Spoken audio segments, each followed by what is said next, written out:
Greetings, I'm Kyle Pierce. This is the Astrology channel, and this full moon in Taurus is likely to serve as a welcome opportunity to find firm footing during a period where stability and certainty are in short supply, inviting us to appreciate and draw sustenance from the things which represent persistent fixtures in our lives, and to nurture routines and daily rituals which support us and give us strength to endure whatever may come of the future. So we're going to be discussing the full moon in Taurus, taking place on November 5th, 2025, and how it sets the tone for the next 2 weeks or so until the new moon in Scorpio plants a seed, so to speak, for the next cycle. But first, I'd like to briefly just review some of the recent astrology and how it frames this particular moment in time. So if you joined me on the previous fortnight for the new moon in Libra video, I discussed how much of November and really into December is going to be colored by the trine taking place between Saturn in Pisces and Jupiter in Cancer, and how all the other visible planets have been have and will continue to take turns participating in a grand trine between all three water signs. Each planet is going to kind of get an opportunity to enter into the dialogue or contribute its significations to this trine between Saturn at 25 degrees of Pisces, roughly, which is now joined by Neptune, which recently regressed back into Pisces, and their trine with Jupiter at 25 degrees of Cancer. So we saw the first round of this Grand Water Trine when Mars and Mercury conjoined in Scorpio on October 21st, just around the new moon in Libra. And both Mercury and Mars, in a sense, took their turns participating in this Grand Water Trine. So this may have stirred up some heavy or complex emotional topics for many of you. Perhaps some difficult conversations needed to take place, and did, which may have brought some clarity on certain needs that needed to be addressed, certain desires which have gone unfulfilled, or certain expectations which have not quite been realized to the level which we had initially hoped. And while some of us may have used that information to get serious about a particular direction or committing to a particular path in order to fulfill a certain maybe longing, there is, however, still a sense that we're not quite done with the subject matter, the emotional subject matter that has been brought up or stirred up during this period. And some of us may still be feeling a little bit waterlogged, or like we still need to process a lot of what has been brought to the surface. And with this configuration, there's a sense that a lot of what has been brought up are feelings with deep roots, which may not have simple solutions. Perhaps they speak to needs or desires which can't be fulfilled, which need to be grieved or let go of in some way. And a big part of what we're going to be doing over the next month or two, throughout November and into December, is spending a lot of time with those feelings, those desires which have been stirred up, and identifying what we need to let go of and what do we recommit that energy to. All right, so this essentially represents the ongoing theme for the rest of November and roughly the first half of December. But we saw a little bit of a shifting of gears on October 29th when Mercury ingressed into Sagittarius and immediately applied to an opposition with Uranus, currently retrograde in Gemini and about to regress back into Taurus. So while Mercury in Scorpio is more internally focused, more focused on the intention behind what is actually being said, Mercury in Sagittarius is a bit more emphatic, a bit more upfront in the way that it communicates, we'll say. In Sagittarius, we're not very interested in what lies at the emotional heart. We're much more interested in pulling things together in order to create a unified, perhaps more streamlined message package. The communication or the way of speaking becomes more aggrandizing, or is geared more towards inspiring decisive action. And this Mercury, in this opposition with Uranus, speaks to the introduction of sudden new information that maybe we felt compelled to respond to and kind of shoot from the hip rather than maybe think it through. blurting out a response based on our gut reaction rather than a full comprehensive understanding of the facts.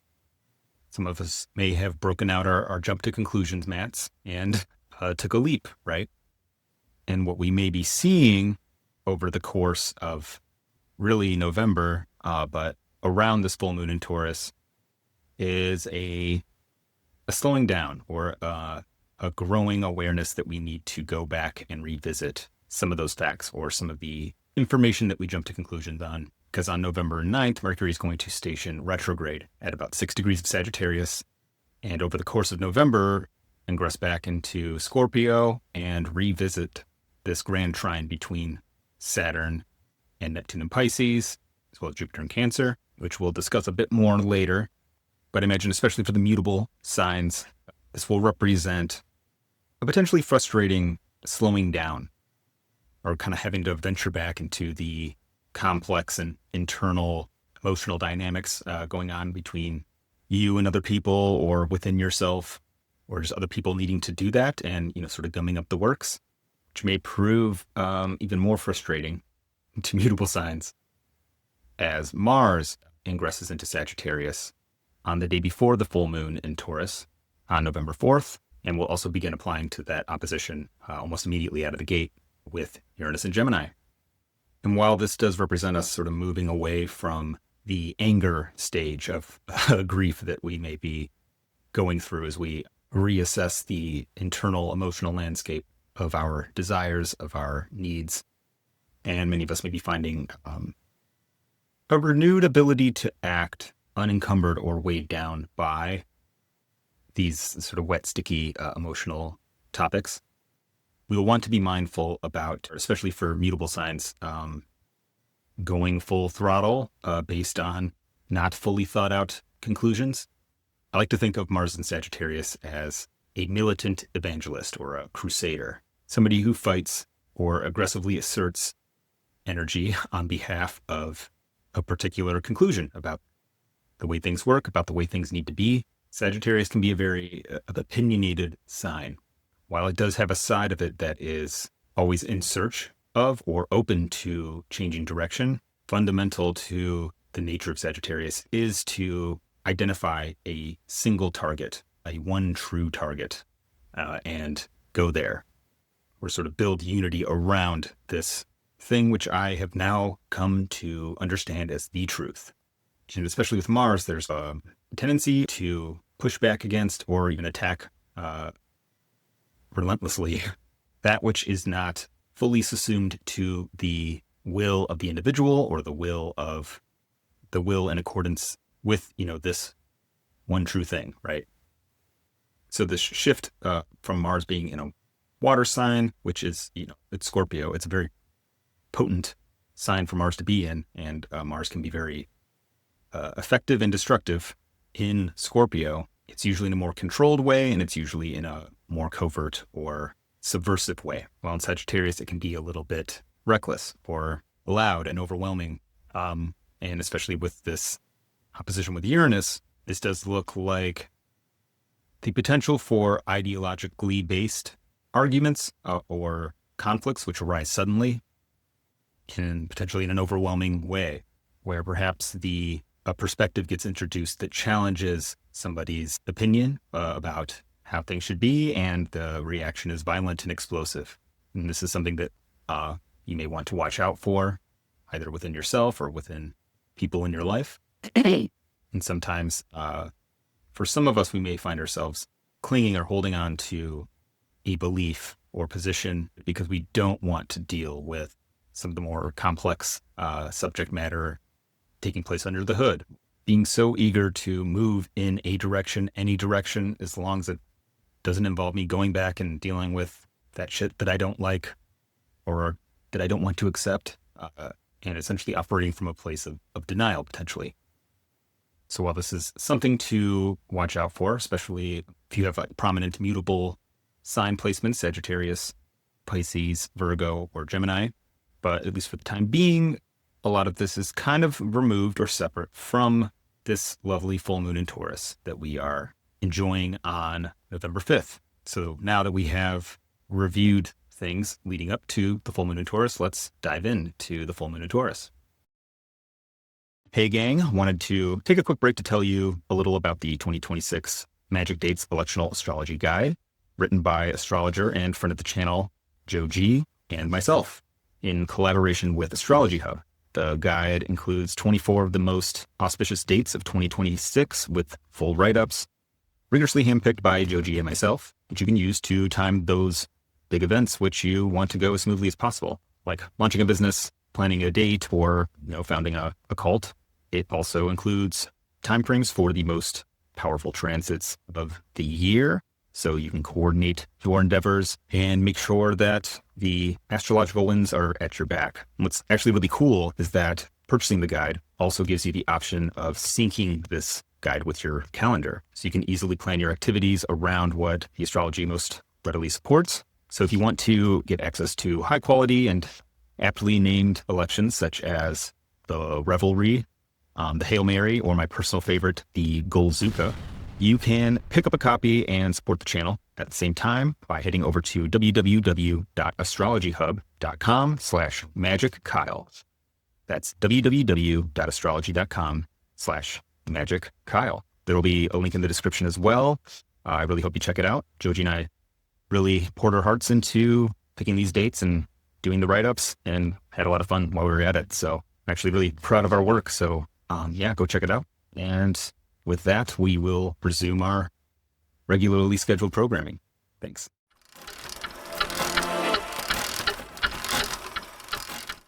So we get a full moon about once every month. Sometimes we get an extra, depending on how it syncs up with the calendar, but we get about 12, sometimes 13 full moons every year. But astrologers particularly like the full moon in Taurus because, generally speaking, the moon tends to do quite well in Taurus. It is the sign where the moon is said to be exalted, and it's because Taurus is a sign that is both fertile and abundant, which is good for things concerning the moon, for the nourishing of bodies and the generation of new bodies. But it also has a stabilizing effect, in part because of the nature of it being a fixed earth sign. It can have a sort of drying out and stabilizing effect on what we might call the very wet nature of the moon and lunar topics. So while the moon in Cancer is very strong in all things pertaining to the moon, it's very moody. It feels strongly, whatever it feels at any given time, while the moon in Taurus is internally and characteristically more even-keeled, stable. And we especially like this for a full moon because the full moon is the moon at its most moony. It's full of light and able to challenge the significations of the sun, in a sense, which is why, in mythology, we get the idea of werewolves taking their, werewolf form when the moon is full, because it is kind of the apex of the primal animal corporeal side of our, lived reality, right? And I think one of the easiest ways to understand the moon in Taurus is by thinking of the Shire from the Lord of the Rings books or the movies. And even if you aren't familiar with Lord of the Rings, that's okay. Just insert whatever agrarian ideal image that you may have, where the fields are lush, the inhabitants are friendly and nonviolent, and nothing interesting ever happens, right? And while I do want to push back a little bit against what I think is often an overemphasized quality of Taurus, that it's boring, that it's not interesting. While it can be, it's not inherently uninteresting. However, when you are trying to identify the conditions for fixed Earth, for stable, prosperous, abundant Earth, you actually want things to be as consistent and rhythmic and reliable as possible, which means, no drama, right? And this is essentially the Shire. And so life in the Shire goes on, very much as it has this past age, full of its own comings and goings, with change coming slowly, if it comes at all. The things are made to endure in the Shire, passing one generation to the next.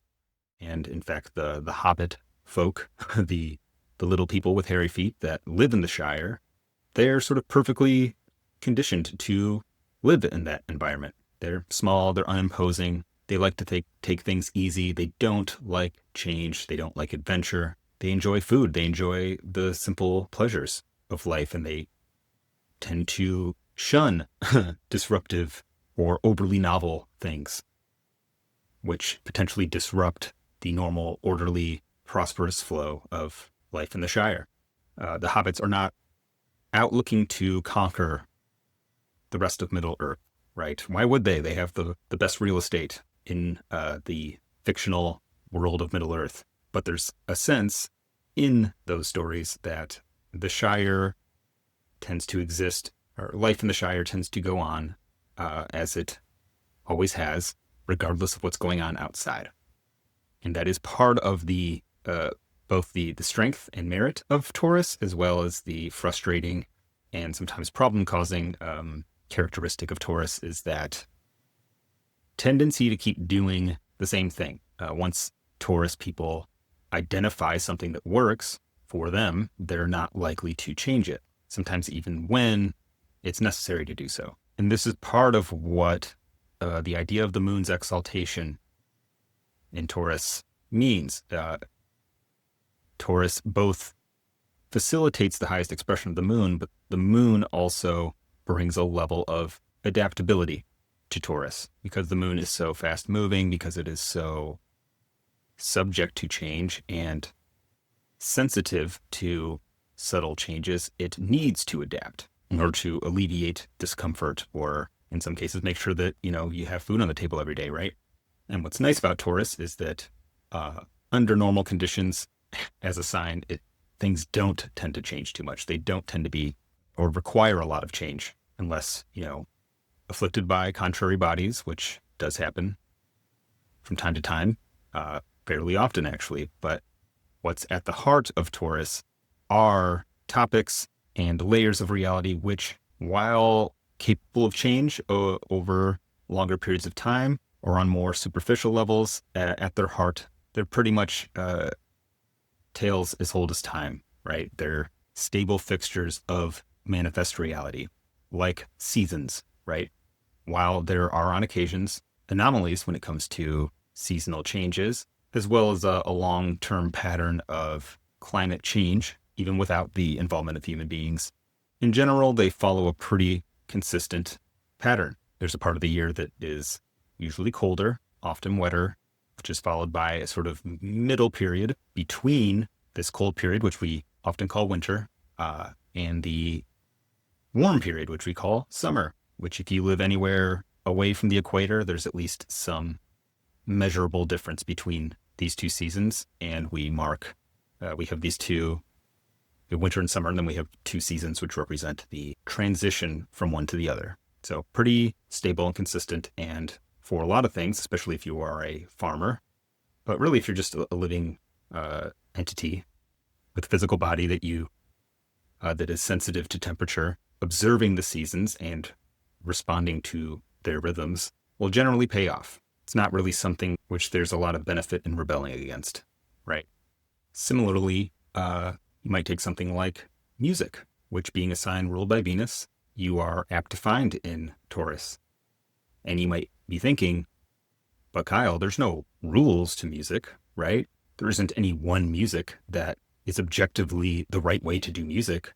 And I would say you're kind of right, but you're also wrong, because there actually are rules to music. There's a whole theory behind it. And most of the songs that you love and enjoy are based on the same handful of chord progressions that are sometimes augmented or sometimes embellished and can be innovated on. But in general, it follows, there's a certain set of formulas that you at least have to observe and to some degree adhere to in order to achieve the result of, what we call music.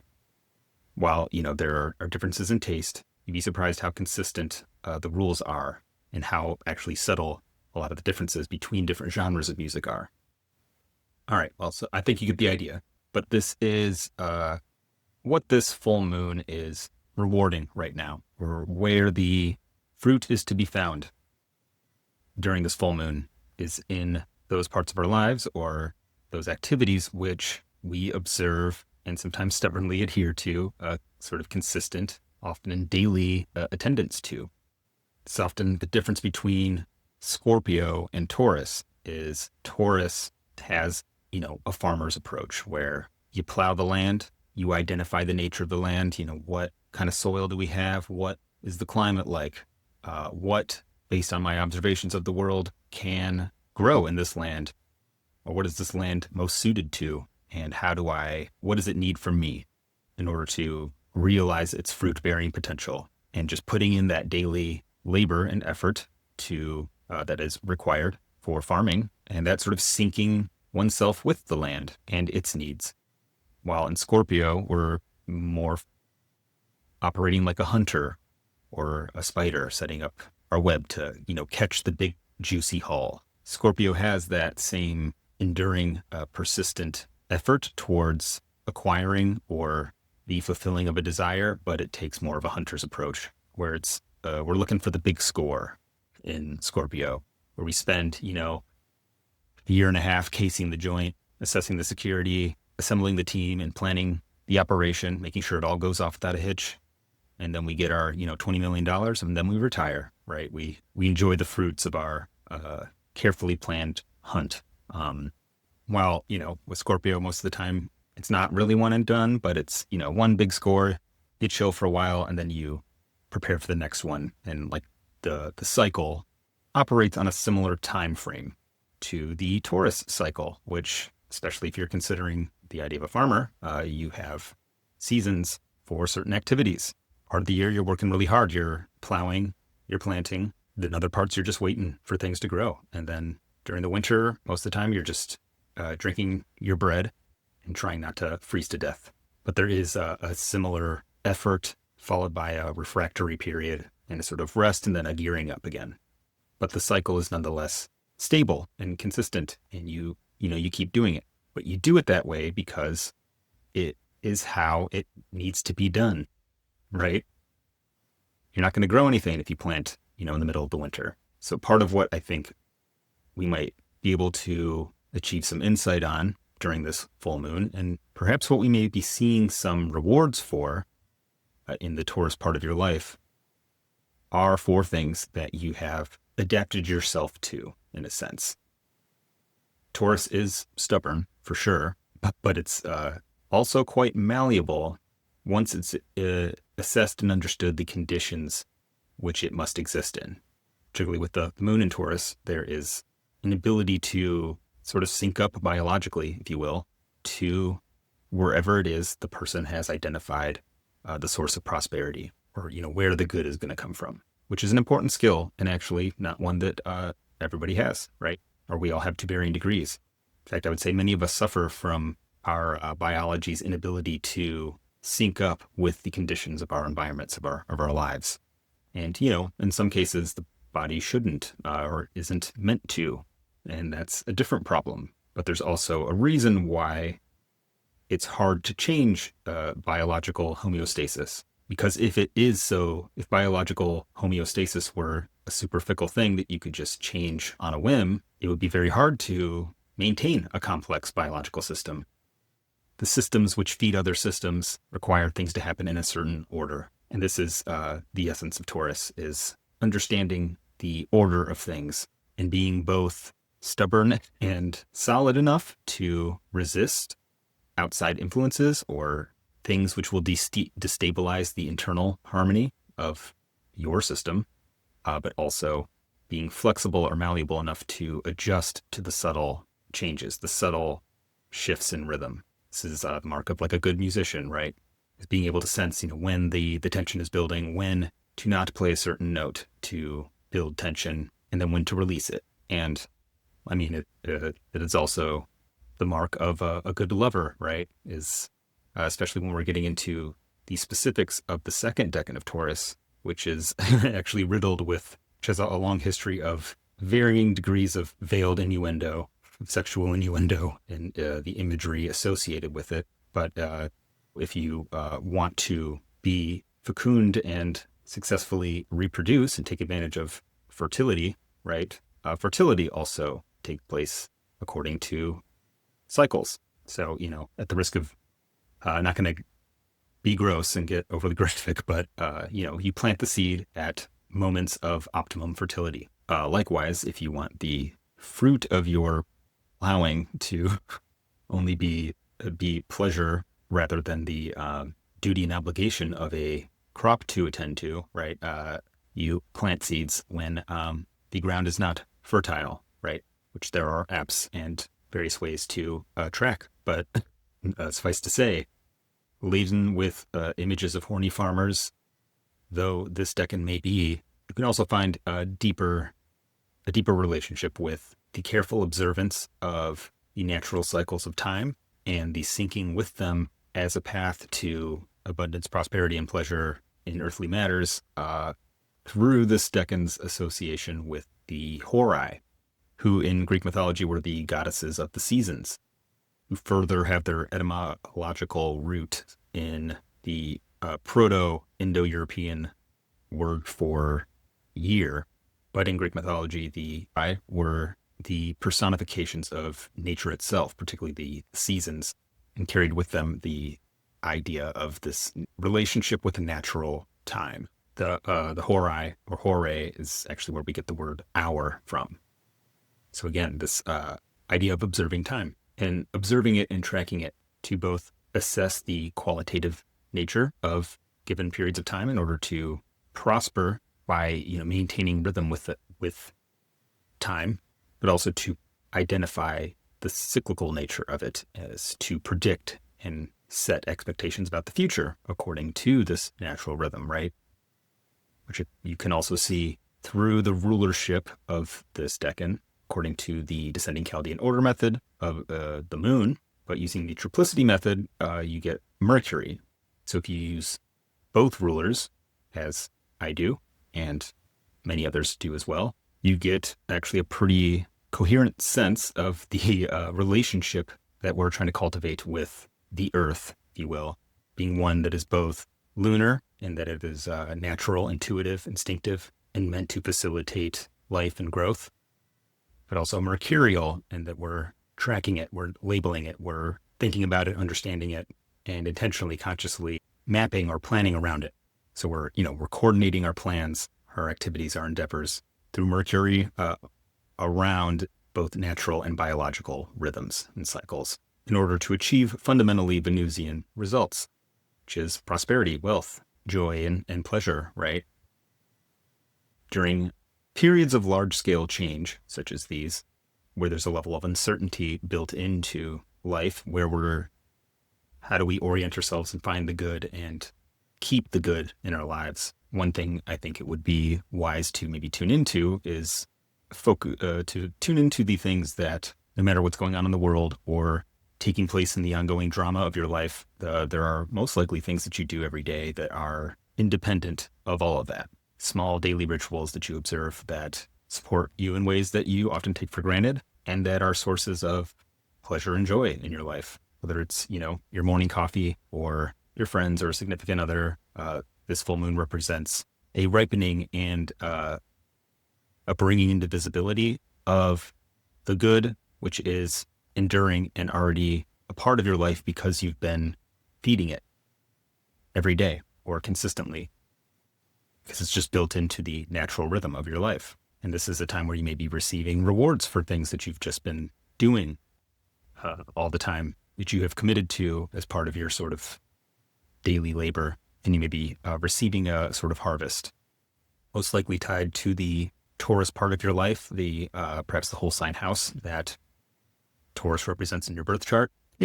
But whether or not you have prominent Taurus placements or whatever house Taurus is for you, I think there is something universal and productive for everyone to take away from this full moon. And that's an opportunity to observe and tune into the principles which are fundamentally true for anything enduring, fruitful, pleasurable, and, value added, right? If you want to create material good, if you want to have and keep material good, you have to continually feed into it, to invest into it.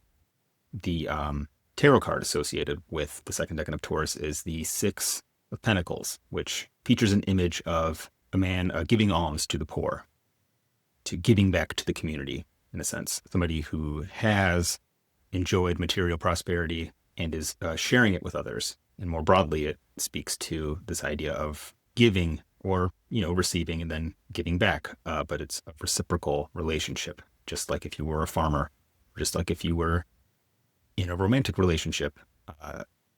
You shower gifts upon or attention, and you devote attention, patient, consistent attention, and tune in to the needs and wishes of that which you love, that which you want to keep in your life, that which feeds you, and that in turn you receive good from. You care for and nurture and cultivate it. And, give it a good plowing sometimes, every now and then. But truly, though, like, you have to invest time and energy and effort. And then after you, receive the fruits, continue to invest that time and energy and effort to give back to what has provided for you in order to maintain that mutual reciprocal relationship. And, regardless of how the world changes around us, there's a level to which that's always true. And, that's not always the kind of relationship that we want to have, or that way of doing things isn't ours. And that's okay. The Taurus way isn't the only way, but it is a moon-friendly way of having joy and pleasure and prosperity. You don't necessarily have to bend yourself into a pretzel in order to fit the world, but you may be able to find places or lands within the world that are easier for you to sync with than others. Perhaps part of what this full moon is about, especially within the greater context, is perhaps achieving some clarity on what kind of moon unit you happen to be. Are you a hobbit? Are you an orc? What kind of terrain are you most likely to prosper in? How do we, move towards that kind of environment and perhaps let go or disentangle ourselves from environments which are not suitable? Likewise, there may be daily habits that you can change or take on, which will help you sink in with your current circumstances that, won't change things overnight, but by adopting them and continuing to practice them, you slowly adjust your homeostasis in order to match the outcome that you desire. And likewise, by consistently doing something that works, you slowly work to both change your environment to better suit you and draw in others which partake in and invest in and support what it is you're doing. But you just have to keep at it, right? So yeah, I think that's the lesson of the full moon in Taurus. But with that, I'll call it a day. If you are interested in booking a reading with me, you can do so at kylepierceastrologer.com. I offer regular natal consultations. I offer synastry readings, electional astrology, as well as planetary remediation consultation. So if that's something you're interested in, you can book a reading with me at kylepierceastrologer.com. Again, check out the Magic Dates report over on Astrology Hub. It really is a super useful report, especially if you don't want to spend hours and hours finding the right chart or the perfect chart to do whatever it is you're trying to do. You really do get a lot of value for the money you invest in the guide, which I think is somewhere between $30 and $40. But if you purchase it through my link, you'd be helping to support this channel more directly, and that would be super cool. All right, gonna call it a day. Thanks so much for watching, guys. I'll see you next time. Ta-ta for now.